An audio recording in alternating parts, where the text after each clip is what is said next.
little mama, yeah, you heard about me. I'ma pop you like a pea, yeah, at a mommy. Yeah, feel so hot like I'm chilling on the beach. Yeah, baby in the sun like the Teletubbies. Whoa, singing low while I pop a bottle off of your chain swinging, clang clang, and it costs a lot. Bitch, I'm always at the guala, yeah, and you are not badass beat. Keep on going till you hit the spot. Whoa, I'm a big bag hunter with the bow. She got a big bed, never drop it low. Mama called me and she happy with the grow. Never ever fall for a party that's a no.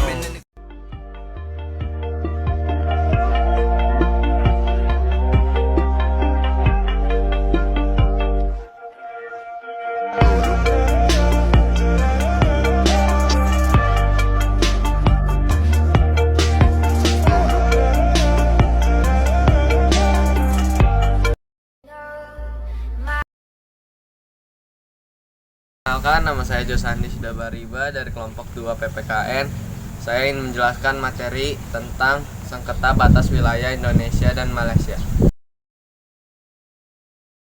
Kakak, kapan sih disetujui sengketa? Sejak dekade 1970-an, telah disepakati beberapa memorandum of understanding MOU, yakni MOU antara Indonesia dan Malaysia di Jakarta pada 1970. Minutes of the first meeting of the Joint Malaysia-Indonesia Boundary Committee pada 12 November 1974, serta minutes of the second meeting of the Joint Indonesia-Malaysia Boundary Committee di Bali pada Juli 1975. Tahun 2000 dilakukan penegasan batas wilayah antara Indonesia dan Malaysia dalam bentuk Joint Survey of the Demarcation yang merupakan tindak lanjut dari perjanjian tahun 1975. Namun demikian, perjanjian damai antara Indonesia dan Malaysia dalam kasus sengketa batas wilayah ini sebenarnya memiliki akar sejarah yang melibatkan negara lain sejak masa kolonialisme. Oh, terima kasih, Kak. Situasi sejak kolonialisme mempengaruhi terhadap bagaimana penyelesaian sengketa batas wilayah antara Indonesia dan Malaysia. Dalam hukum internasional dikenal istilah uti possidetis juris yang populer sejak MOU 1973. Uti possidetis juris adalah suatu negara yang baru dapat mewarisi kekayaan dan wilayah negara populer sebelumnya. Dari pengertian ini dapat dipahami bahwa Indonesia mewarisi wilayah Belanda, sedangkan Malaysia mewarisi wilayah Inggris. Hal ini lumrah dan menjadi kebiasaan yang diakui secara internasional dan diterapkan di banyak negara bekas jajahan. Pada masa sebelum Indonesia, keadaan Malaysia merdeka. Terdapat pula produk hukum internasional yang dikenal dengan Traktat London. Hukum internasional alam bentuk traktat ini masih dipakai oleh Indonesia maupun Malaysia sebagai asal hukum dalam menentukan batas wilayah di Pulau Kalimantan. Maaf ya. Iya, nggak apa-apa. Ada pula asas hukum internasional pasta terus net non frozen yang menyatakan bahwa suatu perjanjian tidak memberikan hak atau membebani kewajiban kepada pihak yang tidak terikat kepada perjanjian tersebut. Artinya Indonesia dan Malaysia tidak dianggap berhak memiliki serta tidak dapat dimintai pertanggungjawaban atas Traktat London. Berikut 4 penjelasan dasar hukum kesepakatan patok hukum wilayah Indonesia dan Malaysia sejak masa penjajahan hingga kemerdekaan. Aduh Bil, bangun Bil, kenapa gak apa-apa? Apa kok? Berikut 4 penjelasan dasar hukum kesepakatan patok batas wilayah Indonesia dan Malaysia. Yang pertama ada konsekuensi Belanda dan Inggris tahun 1891. Yang kedua ada kesepakatan Belanda dan Inggris pada tahun 1915. Yang ketiga ada konvensi Belanda dan Inggris pada tahun 1928. Yang keempat ada MOU Indonesia dan Belanda pada tahun 1978. Belanda Inggris tahun 1891.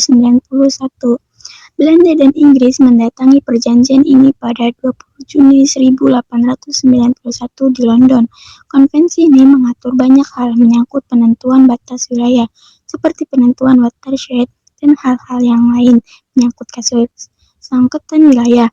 Kesepakatan Belanda Inggris tahun 1915, Belanda dan Inggris menyepakati atas hasil laporan bersama tentang penegasan batas wilayah seperti pada 28 September 1915 di Kalimantan. Kesepakatan ini kemudian ditindaklanjuti dengan pendatangan mau oleh kedua belah pihak berdasarkan Terkad 1891, lalu dikokohkan di London pada 28 September 1915.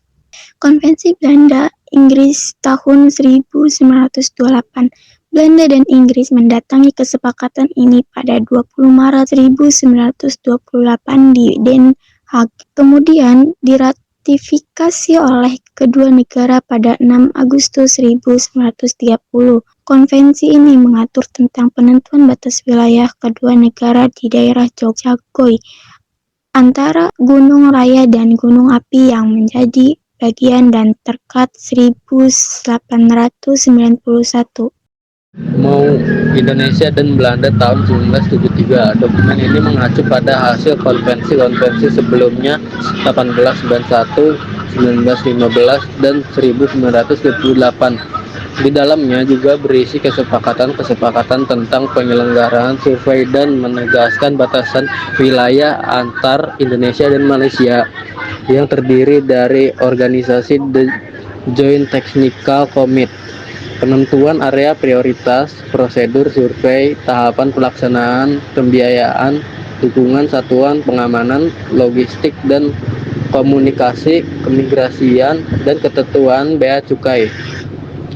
Karena alasan yang kompleks itulah, pada pasal 25 AUD dan NRI tahun 1945 mengarahkan agar dibuat regulasi berupa undang-undang dalam menentukan batas wilayah.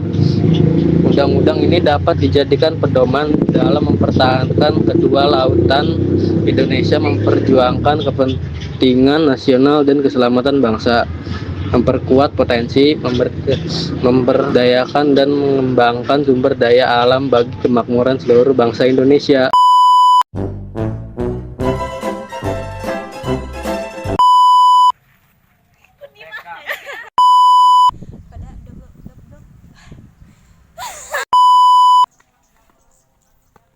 Mana penjelasan? Bilangin up. Masih ke Mamang doang.